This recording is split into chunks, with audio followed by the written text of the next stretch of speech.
Welcome to the Underground, the Steel City Underground, the black and gold standard for Pittsburgh Steelers coverage.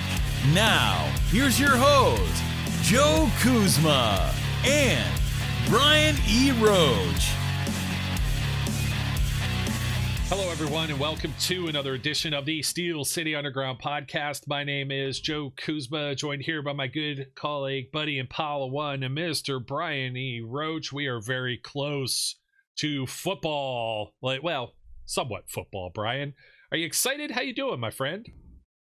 I'm all right. The house no longer stinks. We spent, some ridiculous amount of money to replace the sewer pipe. But hey, it's all good. We got you. Good. You're sitting like deep in there, man. Like got your head cut off. You're kind of looking like Santa today with the red shirt and the beard going. So yeah, I think by the next time you see me, I don't think this will be this length instead of this length. Okay, and what length is that? The floating head that is, Brian. You're like MODOK or whatever out of the Marvel universe, just the floating head. All right, take me off camera for a second then. There we go. Brian's back and in full form, and we are too, to some extent. Like I said, we're getting ready for them to report, and the Pittsburgh Steelers reporting in Saint Vincent College in Latrobe, Pennsylvania, but just a tiny bit over a week away. We're going to get to see all the ridiculousness of, let's see who shows up in a fire truck or helicopter or Rolls Royce. Actually, you know what? AB's not there anymore, so you don't get as much of that. Hot air balloon or whatever else might end up happening, but there might be something cool. But it's exciting now because there's a lot of change, a lot of movement with the Steelers, and we can't pack everything into one show or else it'd be like 5 hours long. So we're probably going to focus on defense, whether or not we think they could be elite this year. We're going to look at the whole depth chart. Maybe we'll get some time to talk special teams too, because I do think when you throw special teams in there, the Steelers special teams is probably fairly elite. It's a good place actually to start. I mean, Chris Boswell might be the best kicker in the NFL right now. Danny Smith, excellent coach. Never say that. Okay. Just never say that, because the with kickers, there's weirdness that gets in their head, stuff. They get the nips, the jips, the whatever. Don't say that. Never say Chris Boswell is the best kicker in the NFL right now. Just say he's the Wizard of Boz. Okay. He's money. And that's good enough. Oh, he's definitely money. He's excellent, especially Justin Tucker. No longer, or anyone that might affect the Ravens more than what anyone's talking about. When you talk about, everybody's like, oh, you're going to talk about kickers and punters and not talk about TJ Watt right away. Well, yeah, actually, because we got to find a place for kickers and punters. The reason Aaron Rodgers didn't win a lot of games with the Jets last year is because they had 4 or 5 different kickers. And in fact, I think Greg Zuerlein was one of them, actually, that had a field goal or extra point blocked when the Jets came in for the Sunday night football game against the Steelers. I actually had that earmarked somewhere. I'll pull up that statistic, but the Steelers had done something that nobody else had done in that game. Trying to find it was they became the first team in the NFL with a blocked kick, punt, field goal, or extra point in 3 straight games since the Patriots had done it in 2017. So at that point, 3 straight blocks, and they had one. Goodness. And they had one, if you remember, Minkah. He got flagged for being offside or something. It didn't look like it on the replay. It never does. I remember. It was BS. Danny Smith was going crazy, a lot of gum and everything like that. So, the special teams for the Pittsburgh Steelers, fairly excellent, I would think, as far as your kickers, your punter. You've got Cameron Johnston returning from injury. He was a highly valued, prized free agent the year before. He got hurt in Atlanta week 1. So we didn't see a whole lot of him after that. You got to see Boswell punt first last year. So somebody that was in a pinch. You got to see somebody like Scotty Miller. He was doing all kinds of extra stuff, holding for extra points. So, I mean, give some kudos to the special teams group. And you still got Corliss Waitman, who did an adequate job last year, too. We just don't know yet maybe who the returners are going to be in this mix. It's going to be somebody that's probably wearing more than one hat, so to speak, on this team. One would assume. Yeah, Patterson before with kick returning. Maybe a Kenneth Gainwell who was doing some of that with the Eagles. I don't know about Calvin Austin returning punts or not. Depends on how large of a role he has as a wide receiver, which, what do you think about those rumors? Jawan Jennings is unhappy with the 49ers right now. I said, great, let him be unhappy.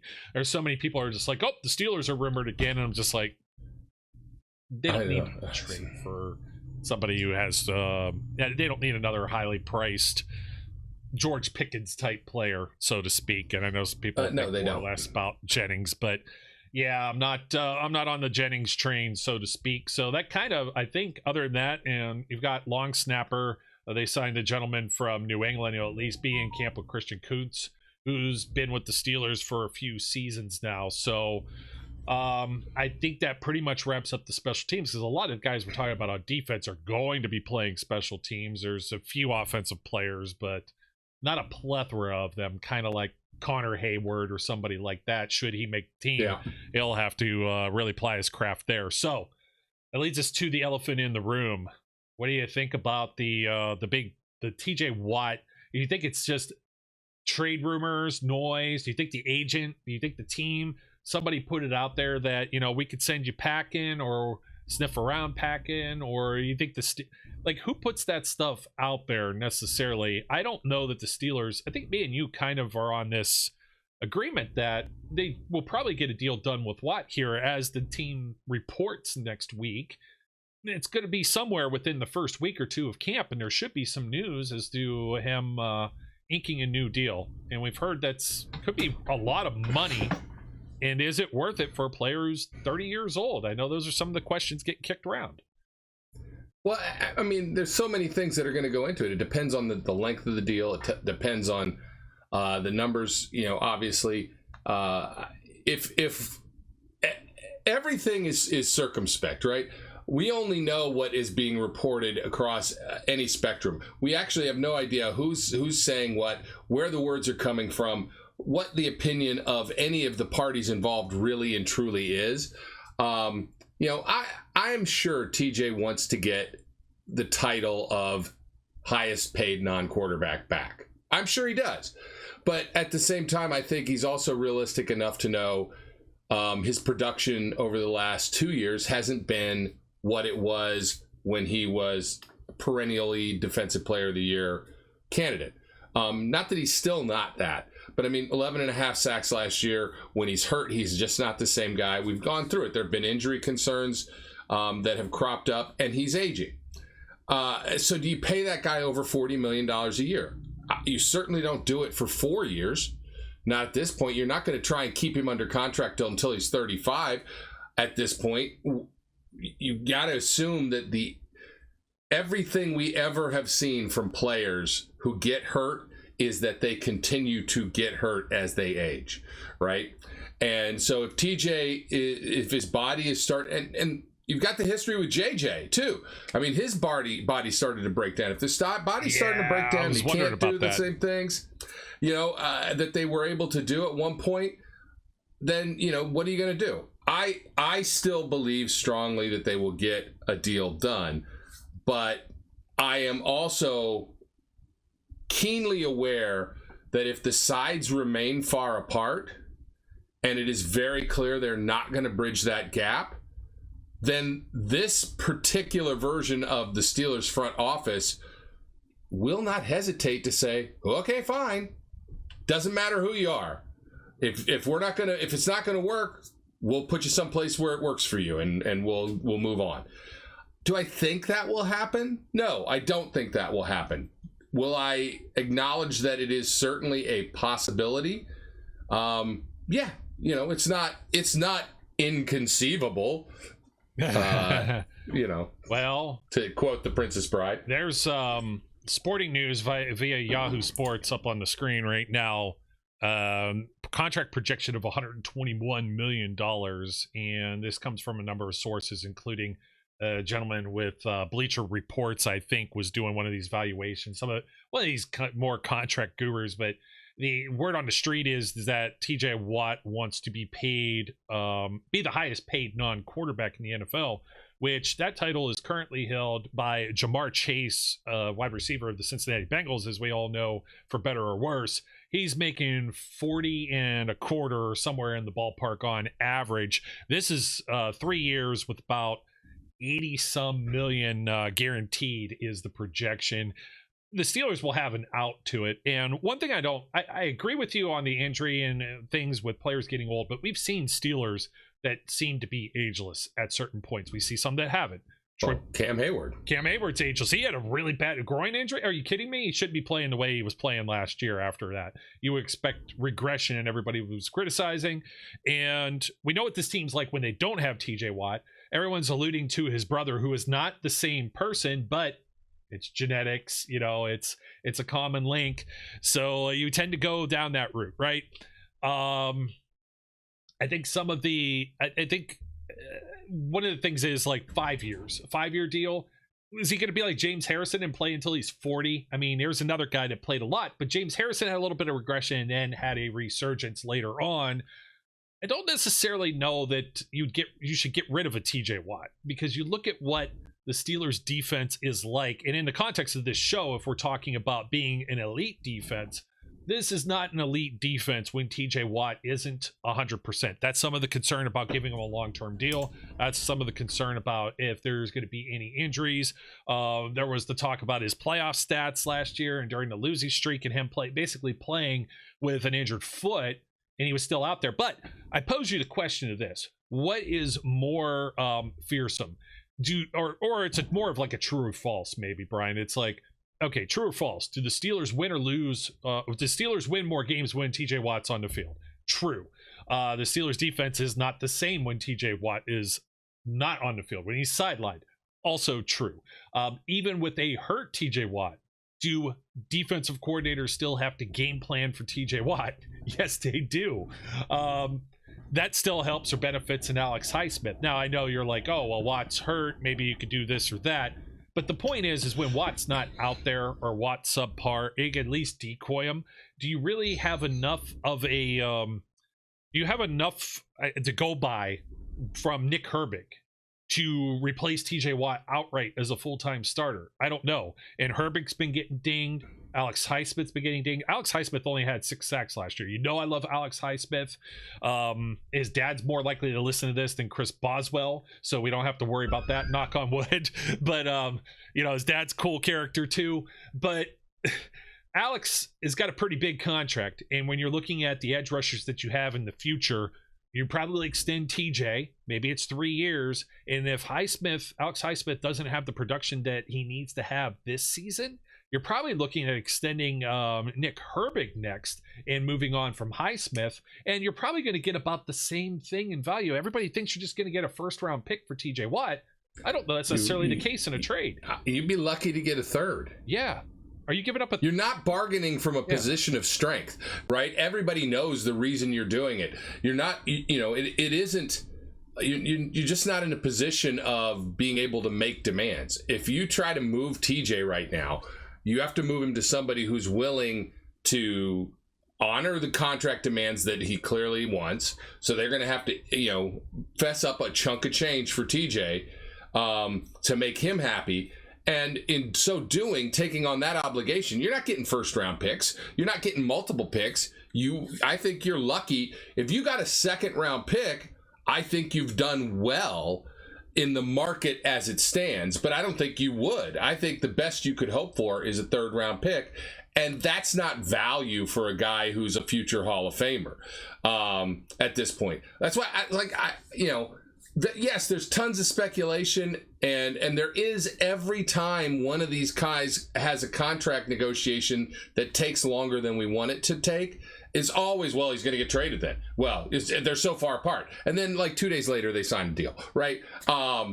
And I strongly believe that the Steelers still would like TJ to be a one-hat guy, a one-jersey guy, to finish his career here in Pittsburgh. But I do acknowledge, as I've said, that this is not the same Steelers franchise and the same Steelers management group that we're used to dealing with. And if they can't get it to work, they'll move on. Yeah, I think that's part of the reason why the trade stuff is such a hot rumor, is because of what just happened with Minkah Fitzpatrick. Nobody saw that coming. Nobody saw that coming. He was a 17-game starter the same way. Now, Watt did play all 17 games. It seemed like he was a little limited, but we've said the same thing about Myles Garrett before. And Myles Garrett was a guy that was, I'm never playing for the Browns again. You're going to trade me. And then about 3 weeks later, that tune changed when it was about $40 million a year. And I think that could be in the same territory of the cat and mouse stuff that's going on too. It's not only looking at Myles Garrett and his contract and the bragging rights that go with being this, highly paid player. Look at what's going on in Cincinnati right now with Trey Hendrickson as well. And Trey Hendrickson is certainly not making anywhere near the same stratosphere as money at this point. He has more of a legitimate gripe. All TJ wants now is a little more reassurance and kick this contract out. He's already getting paid. He already had, the Steelers broke so many rules with guaranteed money and bonuses and everything they did with TJ's initial contract. That's the type of player TJ Watt is. That's the reason why he's an exception to the rule for anything and everything. I had somebody trying to tell me, well, they drafted Jack Sawyer too, so they could just get a first-round pick for TJ Watt and be said and done, and it'll just be Steelers defense, still elite. No, there's some real concerns there. You're hoping Jalen Ramsey is still a dude. There's no reason to think he shouldn't be. You hope Darius Slay didn't take a step back. You hope Joey Porter's still ascending. You need those pass rushers to put a pass rush on that quarterback. They need to be disruptive and help that secondary. You don't go out and get all these secondary guys and then start get rid of TJ's just more than just a pass rusher too. Is so disruptive with the forced fumbles that he's had over the years. I mean, last year he's a second team All-Pro. He's fourth in the voting for Defensive Player of the Year because he forced 6 fumbles. Like nobody else is doing the type of stuff that he does. He drops into coverage and he gets an interception, for God's sake. So you need the splash plays. And if anything, he's still making the splash plays. That's where I get concerned about some of the other guys. But I mean, Alex Highsmith's still a very high level player. I think the future is very bright for Nick Herbig as well. We don't know who Jack Sawyer is. He hasn't played one down of football just yet. And I was trying to find Herbig's stats because I was like, we get into this with different positions, and usually I give quarterbacks more leeway. They need more time, to marinate, to develop, or whatever. But it's no different for any other players with any other positions, right? So let me see. Nick Herbig here. I was going to pull it up. So he has the 5 starts. There were some injuries last year. So he's appeared in 30 games, 13 of them last year. The first year he was 17 games. The snap counts, though, let me take a look at. We'll go back to 2023, where he didn't maybe have as much playing time. I mean, he's had some really stellar games. And defensively, just 16.9% of all the Steelers' defensive snaps in the previous season. And now if we bump out to last year, of course, he's going to have a little bit of an uptick because of the injuries. Particularly Highsmith missed a couple of games. Herbig was inactive for 4 last year, but he played almost about 50%. He was at 49.6. So he was utilized a lot more, maybe more of a rotation guy. That's why I feel this is a pretty good group with the outside linebackers. But outside of that, you got the rookie Sawyer. I don't know where he really, when he comes to camp, and we're talking about camp preview, Jeremiah Moon's probably going to be playing second team over Jack Sawyer to start. After that, I don't have a whole lot of hopefuls for guys to make the team. Moon's probably like a guy that's on the bubble to begin with. Julius Welshoff, that dude was a dude last year. What is he, like 6'8", like 250 something or whatever? But he didn't make it. He got put on injured reserve. He's the Steelers' international player. So he got to just observe last year. If he got to observe, they probably maybe sent him home. A lot of guys with IR don't travel with the team, as we know. Right. So, but Welshoff gets another chance. He impressed enough, and he had a pretty decent preseason. You never know. He's like a Frankenstein's monster for linebacker size. So, but that's about it. There's not a whole lot in the coffers here as far as there's Iku Leota, a street free agent. So there's they're going to keep 53. Almost half of these guys are going to be gone. Maybe a few of them stick with the practice squad, but that's Brian, that's a lot about the edge rushers. I'm not really concerned about a whole lot of depth all the way across the board with the Steelers, but sticking maybe with our front seven. One of your favorite guys, Cam Hayward, ageless wonder, coming to camp again. No reason to believe that he's just still not just going to go out there and perform at a high level. There isn't any reason to believe that based on the way he played last year. It is at some point age will catch up to Captain Cam, but let's just hope it's not this year. That's the bottom line. With the underlying question of will the Pittsburgh Steelers defense be elite in 2025? Look, I mean, they have the players to be an elite defense, but there's so many catches and caveats and ifs that go along with it. This is maybe the most 50-50, could be elite, could be crap. Oh man. If all things go wrong, they're going to be porous and awful, and they're going to get blown out of games, and it's going to be a terrible season. That's if all things go wrong. That's unlikely. It's very hard to believe with some of the marquee names that they've got. But it's unlikely that everything goes to pot. Yeah. But, even if everything goes right, they still have a question around safety, right? To me, that's the biggest question that remains after Minkah leaving. The biggest question that remains is around who's playing safety to take his spot, right? How they fill that gap. And whether you think that it's a little more easy to fill over the last couple of seasons because Minkah hasn't been making Minkah-type plays, he hasn't been doing a lot of splash, the interceptions haven't come, or not, somebody still has to fill that role and fill it well enough. I'm not as worried about the corners, but again, caveats. Is Jalen Ramsey going to drop a step? Is Slay going to drop a step?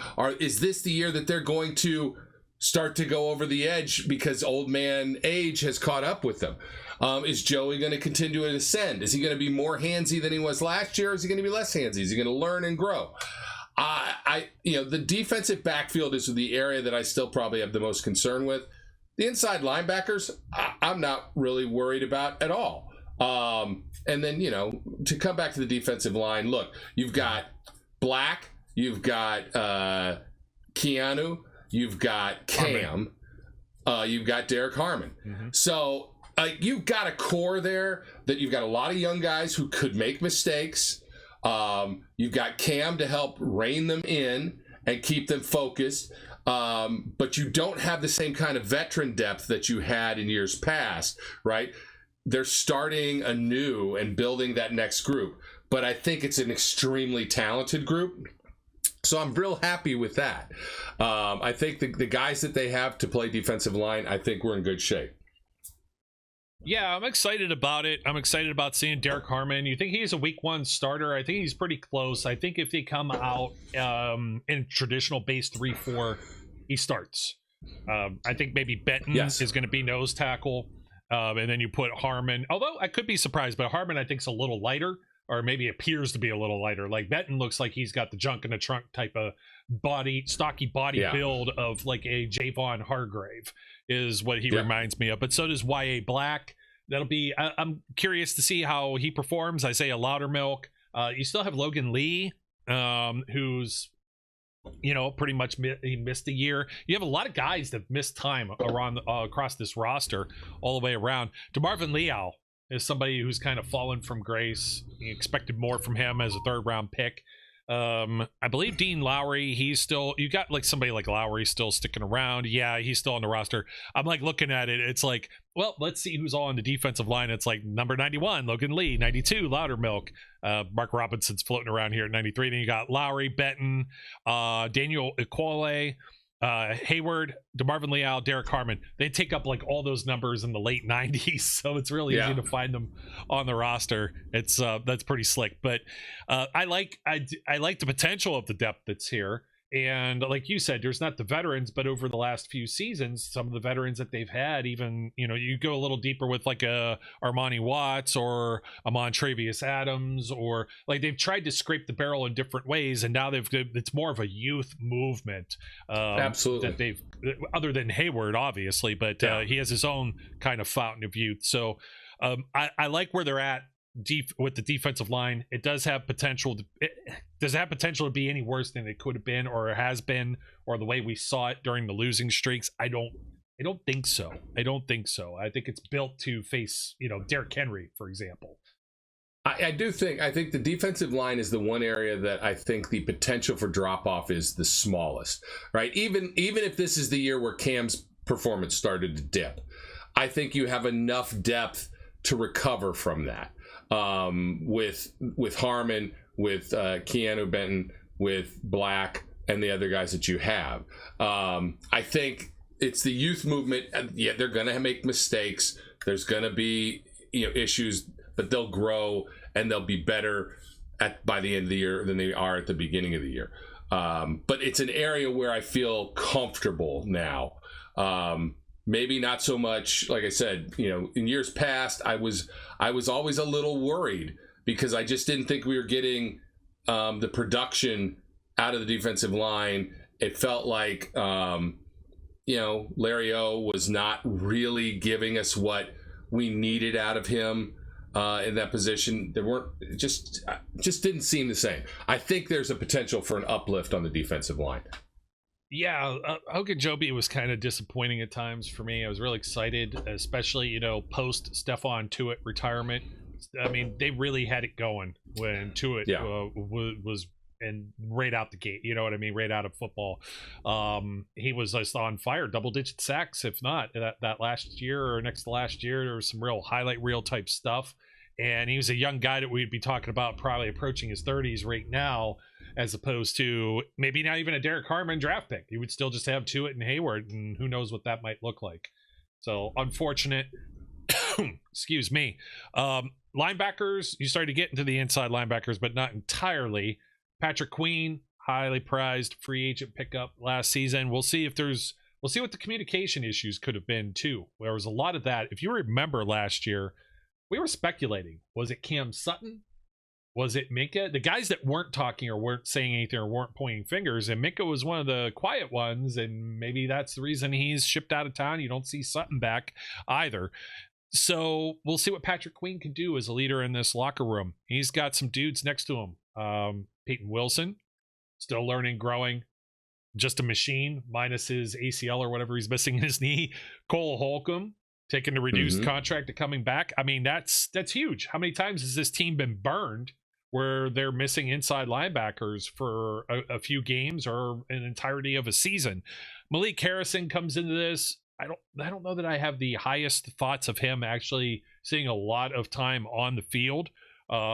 Carson Bruner, Mark Robinson, and there's a couple other names that they're definitely we're trailing off from there. But Bruner, is a 7th round pick. He's got to do something to make him, he's going to make his money on special teams to start. Yeah, especially he's going to contribute on special teams if he makes the team at that level. That's where he's going to. What do we think of the Mark Robinson experiment? Are we done? I think that they've seen what they can get out of Mark Robinson, and I don't think they've seen what they hoped. I think it'll be a struggle for Mark Robinson to make the team this year, to be honest with you. We'll see. I actually think the same with, even though Malik Harrison was brought over from Baltimore, he's a guy that's been a journeyman, traveled around. And obviously somebody we thought that had a high pedigree, somebody the Steelers scouted during the draft process and just hasn't really found his niche in the NFL. Never know. It could be one of these guys they bring to training camp, but it's just not a fit. And that's kind of okay. We're talking about the 4th inside linebacker. I was thinking about Fitz too, going a little bit deeper into the secondary, since we've already talked a lot about Jalen Ramsey joining this team, maybe playing some different, playing all over the field, maybe probably playing nickel, maybe playing a little bit of safety looks, right? Dimebacker, Darius Slay, Joey Porter. But what's this speak of to the depth? Is it a good or a bad thing to have a James Pierre, a Corey Trice. Brandon Eccles is more of a journeyman kind of veteran guy that comes over previously from the New York Jets. I mean, I'm not so worried if there's just one guy kind of down and Ramsey has to slide over, or Slay has to slide over, or Porter's out, and you got those two guys on the outside. Maybe you got Beanie Bishop in there too. I forgot to mention. I actually think there is more of a role for Beanie Bishop. I thought he showed some flash, but remember, he's an undrafted. The thing with Mike Tomlin and rookies and young players, you got to gain his trust. You know, we've talked about how just a couple of plays could destroy you could lose you an entire game. It is a team sport, but everyone has to be in sync. So one guy that's out of sync, the whole machine is just, out of sync. And I'm not sure that Corey Trice is ever going to ascend to be one of those guys. And James Pierre being there, that's never really been one of those guys, but he's somebody you could bring in that you could plug into special teams and you could rely on him for that. He knows his role with that already. So I think he's kind of safer there on the depth, or at least somebody that isn't going to get picked up off of waivers if he were to get cut. You mentioned the safeties. Juan Thornhill immediately becomes the guy that's on paper starting, they're just ball players. Maybe they're not defined as really a strong safety or a free safety, since they both played both. And this is Deshaun Elliott, fantastic year and gets an extension with the Pittsburgh Steelers. Is that because his running mate was Minkah, though? We've talked about this before. When you don't have the right pairing, both of those guys tend to fail instead of both succeed. So safety does worry me. You still have a special team standout with Miles Killebrew. That I don't worry about him too much, but when he comes on the field, it's like, hey, I don't know. Like, I kind of sweat just a little bit, but when he's out there for special teams, he's like a special teams GOAT. You know what I mean? So that's really the guy. I know Tina Rivers, our editor here, she likes Sebastian Castro out of Iowa, an undrafted guy. Maybe he showed enough during rookie camp that gave them enough confidence to say he could at least be a depth dude. When you went that deep into Buffalo with like a Trenton Thompson and some of those guys, or Patrick Peterson trying to play some safety, it wasn't pretty. Then again, it was a lot of the run game that failed there too. So yes, yeah. But and Dante Kent, 7th round pick. I should throw him in there as a corner also.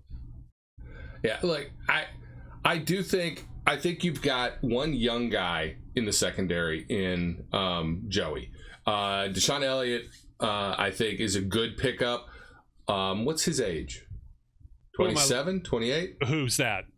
Deshaun Elliott is 28, maybe? I'll verify that in a second. He's somewhere...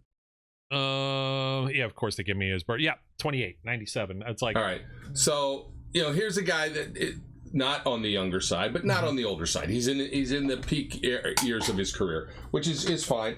But I guess what I'm getting at is you've got a lot of guys who are on the back end of their career that maybe they've got a year left in them. Maybe they don't. So that's where I said I'm nervous. The defensive backfield makes me a little nervous. And we'll have to see how it plays out. I don't think, you talk about Pierre. Here's the way I look at him, right? You're going to get one good play for every 2 dumb plays. Right? You never know, yeah. He's not going to be consistently bad, but he's also not going to be consistently good, and he's probably going to be more mediocre than he is good. He'll make a play. Don't get me wrong. He'll make a play every now and then. He'll also screw up a play more than he makes them. So, do I think that's I don't know. And the other guys, I just don't know. I don't know yet. Beanie, I think can fit in the same role he fit in last year. I don't see him sliding outside. I see him, being in that same nickel type situation. It's really going to just be, how does Juan Thornhill play? How do the safeties pan out? Can it all work in the same way it was working or better? This team has, over the past few seasons, this team has always been predicated on turning the ball over. So, this defense works the best when they get their hands on the ball and they turn the ball over. If they do not do that, I think they're a little better than they were last season as far as being able to hold up. But if they can't get turnovers, it's always going to be more of a difficult season for them. Yeah. We'll have to wait and see. I think I see Beanie as like in the dime packages. I mean, they don't go really much heavier with than 6 DBs usually. And then that leads me to who do you want to see more from this year? And I'm throwing it right over to Patrick Queen is the guy I want to see more from this season. He landed a big contract. The Steelers really went out to get the big fish in the ocean. He's supposed to be the leader on the defense. He's supposed to be the one communicating. He came over from enemy territory. We want to see James Ferrier. We want to see Larry Foote. We want to see Lawrence Timmons. We want to see Ryan Shazier. That's what we want to see out of Patrick Queen. I don't think we saw enough. We saw some glimpses here or there. I don't know that he always, I don't know if he felt, I'm not going to say he looked lost or anything, because I'm not going to say he was the reason that they lost games. He wasn't like that completely out of whack. There were a lot of different things going on this defense, but he's my pick for who do I want to see more out of in the 2025 Steelers defense. How about you, Brian? That's a good pick. I will tell you, depending on how this all rolls out, I'll tell you who I want to see more out of. And it's TJ.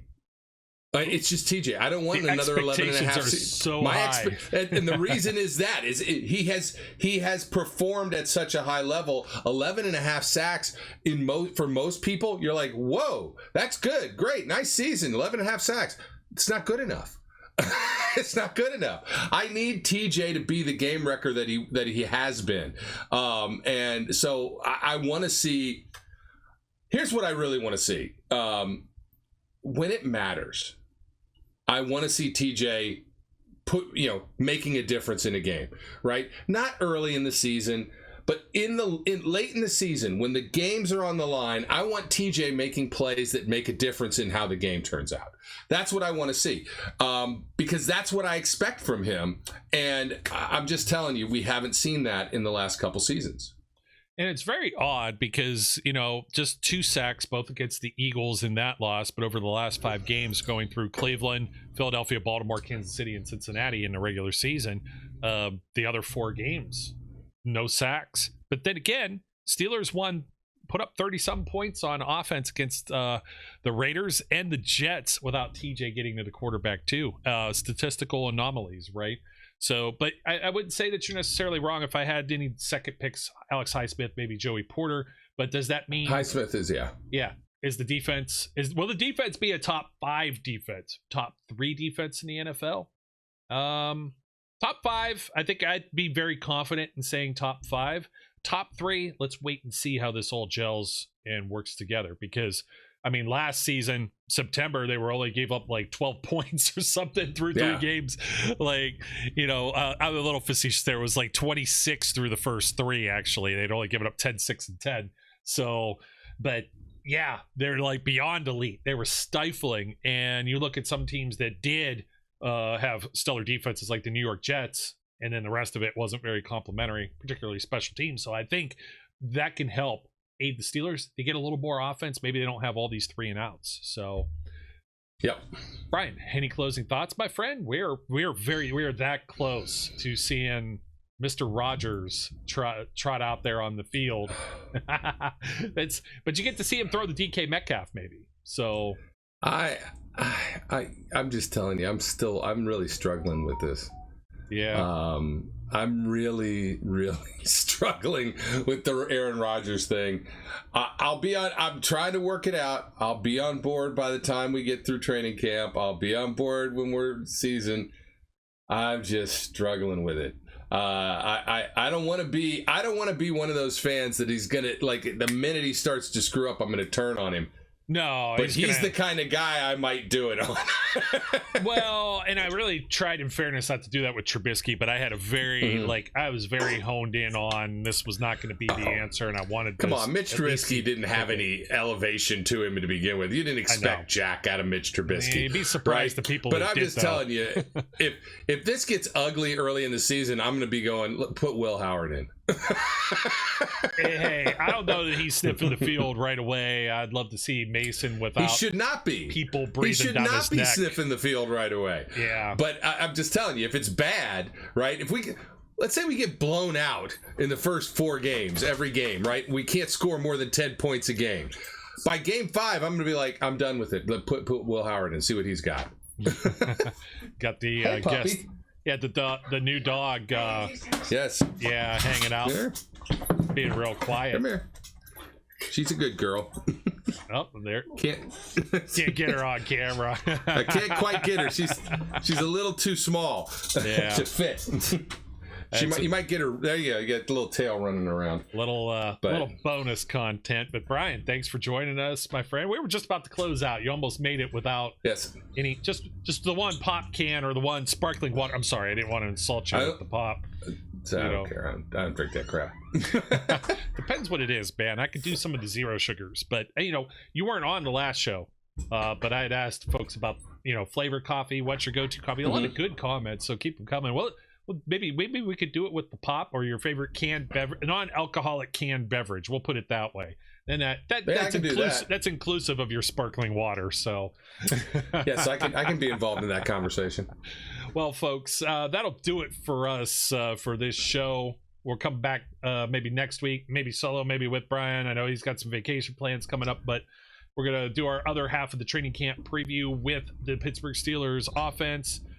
Because we just got tired of talking about Aaron Rodgers, even though he still came up. So stay tuned for that next week. Don't forget to like, comment, and subscribe. Thank you for watching or listening wherever you may be. Those of you watching, and you might be on Spotify, check out our other playlist for the video version of our podcast next day. Until then, my name's Joe. I'm pointing around. That's Brian. And what's the dog's name? That's Violet. Violet. Hey, Violet. And also Violet. Come here, Violet. And as always, as we close out this show, we encourage everyone out there to be safe, be good, and we'll catch you later. We would like to thank you for listening and remind our listeners to follow us on social media and our website, www.steelcityunderground.com.